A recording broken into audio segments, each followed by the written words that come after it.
I still remember the first time I heard about the secret bunkers of the elite. At first, it was just a rumor, something whispered in obscure corners of the internet. But over time, the signs became far too clear to ignore. Why would so many powerful families be investing billions into underground structures capable of withstanding wars, pandemics, and even global catastrophes? What do they know that we don't? While we carry on with our daily routines, trusting that the city will keep running, a parallel world is being built right beneath our feet. Steel doors weighing several tons, air purification systems that look straight out of science fiction, stockpiles of food meant to last decades. This isn't about movies or baseless theories. These places are real, and they're filling up faster than we can imagine. And I can't help but ask myself, if they're preparing for the end, why shouldn't we? Could it be that the collapse they're anticipating has already begun and no one has told us? Every detail I uncover feels like another piece of a dark puzzle falling into place. Today, I'm going to open this story for you. I'll show you how the first signs started to emerge, who really pulls the strings, and what may be about to happen to all of us. But before we dive deeper into this journey, I want you to join me.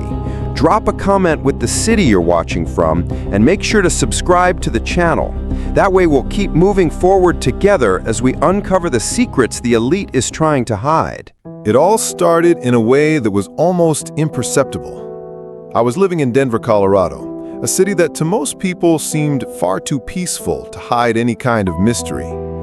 Life followed its usual rhythm, coffee shops crowded on Monday mornings, suffocating traffic at dusk, and the city lights that gave everyone the illusion nothing could ever disrupt that normality. But behind this peaceful facade, something was already moving in the shadows. I remember a childhood friend, Daniel. He was a civil engineer, and unlike the rest of us, he had access to information that never made the news. One day, during what seemed like a casual conversation, he mentioned a strange project. Massive constructions hidden deep in the Colorado mountains, with teams hired under absolute secrecy. They're not buildings, not factories, he said. They're underground fortresses. In that moment, my curiosity was sparked, and an uncomfortable feeling began to take over me. From then on, I started noticing signs I had always overlooked. Convoys of trucks driving down deserted mountain roads, private security companies recruiting ex-military men in large numbers, helicopters with no markings circling over isolated areas. At first, everything looked disconnected, but the more I observed, the clearer the picture became. The elite were preparing themselves, and we didn't even know for what. My instincts told me it was no coincidence, so I decided to dig deeper. Daniel, though hesitant, agreed to take me to one of those locations. It was far from the city center, in a mountainous region near Red Rocks. There, behind barbed wire fences and electronic gates, stood the entrance to one of the bunkers. The sight left a permanent mark on me. Men in unmarked uniforms, retina scanners, motion sensors. I felt small, exposed, as if I had stumbled upon a forbidden secret.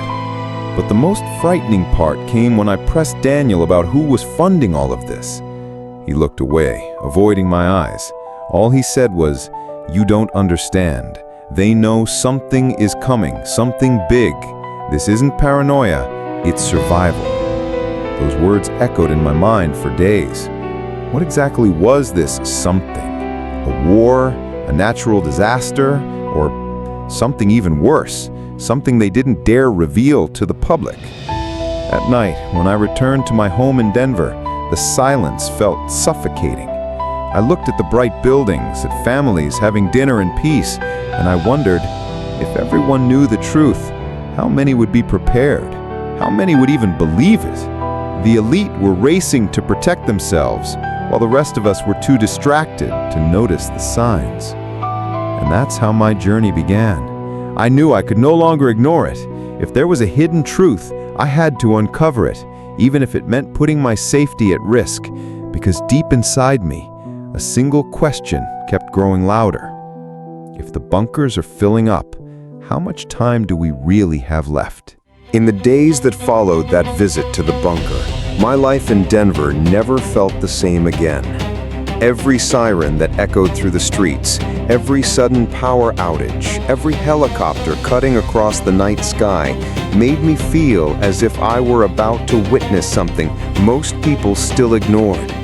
I could no longer look at the city with the same eyes. The glow of its lights seemed fragile, as if it could vanish at any moment. Daniel reached out to me less and less. It was as if he were afraid to be near me, afraid of being associated with someone who was beginning to ask too many questions. When we finally met again, I noticed he had changed. His eyes were tired, his voice subdued. He told me he had received direct orders. Any leak of information about the constructions was to be treated as an internal threat. Those words sent chills down my spine. They weren't just building bunkers. They were building a wall of silence around the truth. I, on the other hand, couldn't stay quiet. I began to research, talking to people who worked in security and logistics. I heard stories about massive purchases of supplies that never reached the regular market. Containers of medicine, tons of canned food, power generators being diverted to destinations no one could trace. Everything pointed to the same places, the depths of the Colorado mountains. That's when the conflict began to bleed into my personal life. My sister, Claire, a nurse at a Denver hospital, started noticing something unusual. Renowned doctors receiving invitations to research projects shrouded in secrecy, with contracts that included immediate relocation to undisclosed sites. She believed they were simply better offers, but I knew otherwise. They were hand-picking who would have the right to survive. The dilemma consumed me. Should I warn people? Should I expose what was happening? Or would that only put me and my family in danger? Daniel warned me, if you keep going, they'll notice. And once they notice, there's no turning back. But how could I ignore the signs? How could I accept that the elite were preparing for a dark future while the rest of us walked the streets blind to what was coming? One cold night while walking through Lodo, Denver's historic district, I overheard fragments of a conversation in a bar. Two men were speaking in low voices, but one sentence burned into my memory. They said we have less than 5 years. 5 years for what? For the collapse of the economy? For a war? Or something even more devastating? The idea of a defined deadline made my heart race. It was as if I had hung an invisible clock on my wall, counting the seconds to the inevitable. I knew I was stepping into dangerous territory. The closer I got to the truth, the more I was risking my safety. But with each revelation, fear was replaced by determination. If there was a secret powerful enough to redefine the fate of humanity, I couldn't turn my back on it. The conflict was no longer just out there. It was inside me, shaping my choices, eroding my certainties. And so, between sleepless nights and days heavy with tension, I realized the journey was only beginning. The elite could hide behind walls of concrete and steel, but I had something they could never buy: the courage to seek the truth. I thought I had already seen enough to understand what was happening, but nothing could have prepared me for the night when everything changed.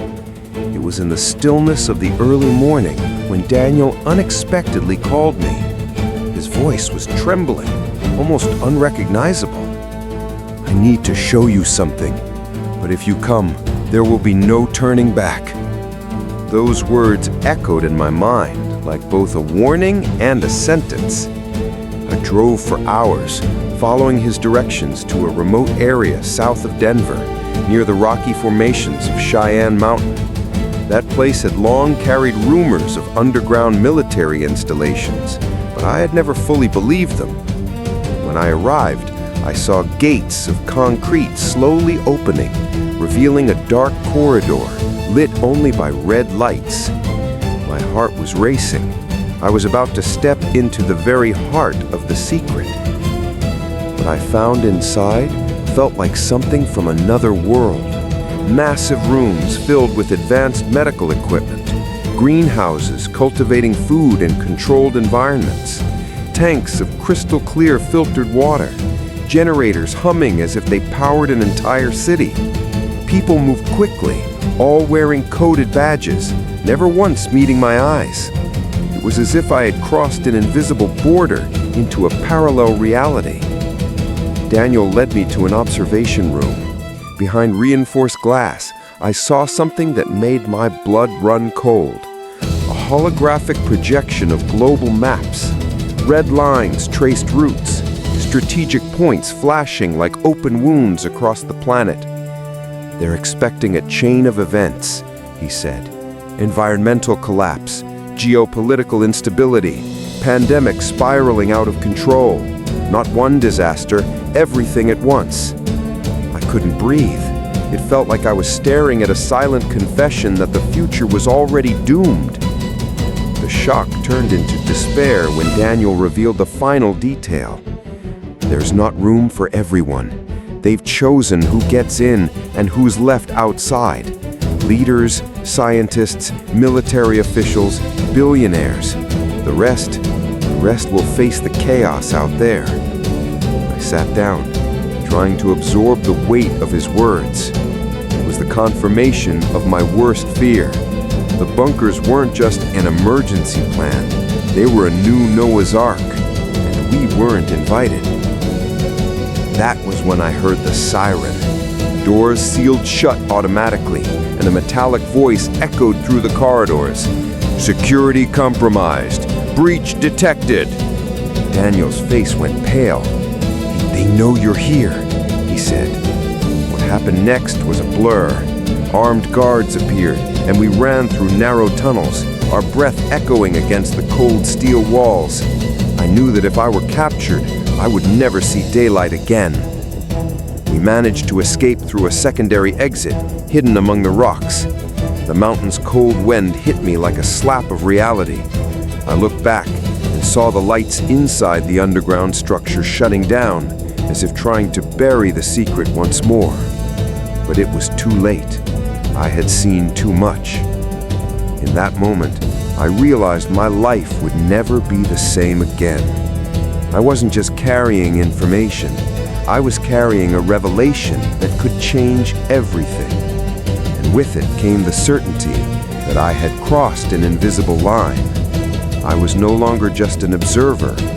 I was a threat to those who wanted to keep the silence. After that desperate escape from Cheyenne Mountain, I knew there was no turning back. I carried with me not only images burned into my memory, but also the mark of someone who had touched a forbidden secret.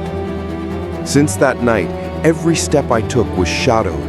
Strange cars parked on my street, silent phone calls, drones hovering for seconds above my Denver rooftop. I was no longer living, I was surviving. Daniel vanished soon after. I tried reaching him, but my messages came back empty, as if he had been erased from the network. My sister, Claire, worried, begged me to stop. But how could I stop, knowing millions of people were being left behind? How could I accept that the elite had secured their future, while ours was sealed in chaos? That's when the warning arrived. An anonymous envelope slid under my door, containing only one sentence. Tonight, they close the access. Inside was also a coordinate. My heart raced. Was it a trap, or my last chance to expose what was happening? I had no choice. I grabbed my car keys and drove through the dark highway toward the mountains. The coordinate led me to an isolated clearing, surrounded by pine trees swaying under Colorado's icy wind. In the center stood a metallic structure, like an improvised entrance. Harsh lights cut through the night, and trucks unloaded supplies non-stop. But what truly made me shiver was seeing lines of people entering. They weren't just billionaires or military officials. They were entire families, hand-picked, guided into the bunker. This was no longer preparation. This was evacuation. I pulled out my camera, trying to capture it all, but within seconds, a heavy hand gripped my shoulder. 2 armed men surrounded me, and before I could react, I was thrown to the ground. A flashlight blinded me, and a cold voice ordered, "He shouldn't be here." They dragged me inside the structure, down corridors I already recognized, until I was thrown into an empty room. The metallic sound of the door closing echoed like a sentence. In the darkness, a voice emerged. It wasn't Daniel. It wasn't Claire. It was someone I had never seen before. A man in a flawless suit with an impenetrable gaze. "You know too much, and that puts you in a dangerous position. But perhaps there is still use for you." I stayed silent, my heart pounding. He continued, "You have a choice. Enter and stay silent, or remain outside with the rest." The offer was poison. To accept meant abandoning my family, my friends, the truth that I had uncovered. To refuse meant facing a world they claimed was on the brink of collapse.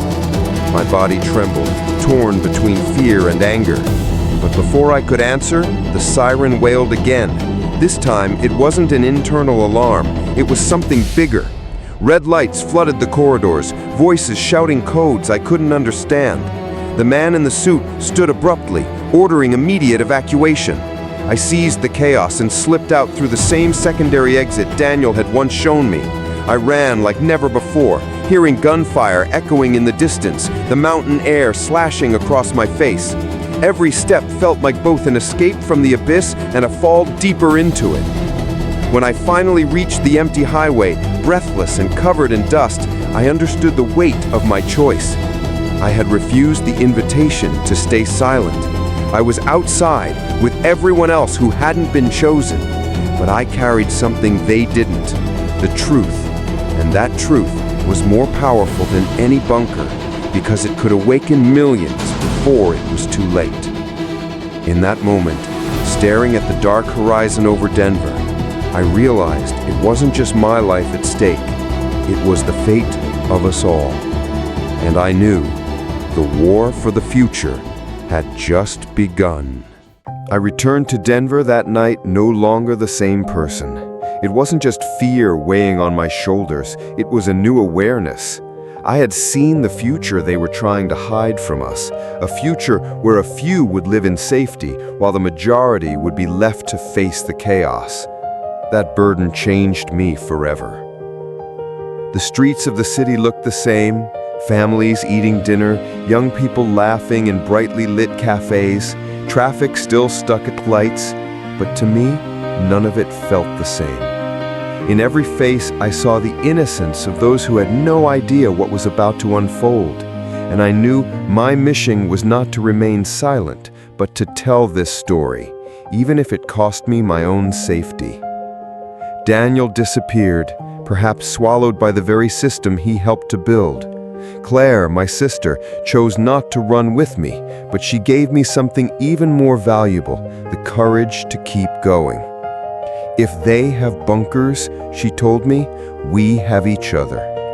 Those words burned into me as a reminder that survival does not always depend on steel walls, but on the strength of a community that refuses to give up. The legacy of this journey is not fear, it is awakening. I may not be able to stop what's coming, but I can light a spark of awareness in those who listen. I can make each person begin to ask, why are they hiding? What are they so afraid of? And what can we do to make sure we aren't caught unprepared? If you've stayed with me until now, it means you also feel that something isn't right. So I want you to be part of this story. Leave a comment telling me which city you're watching from. Subscribe to the channel because what I have to share might in some way help you and your family be better prepared. Together, we can transform fear into strength and ignorance into awareness. Because in the end, the true fortress is not in the elite's bunkers, it's within us.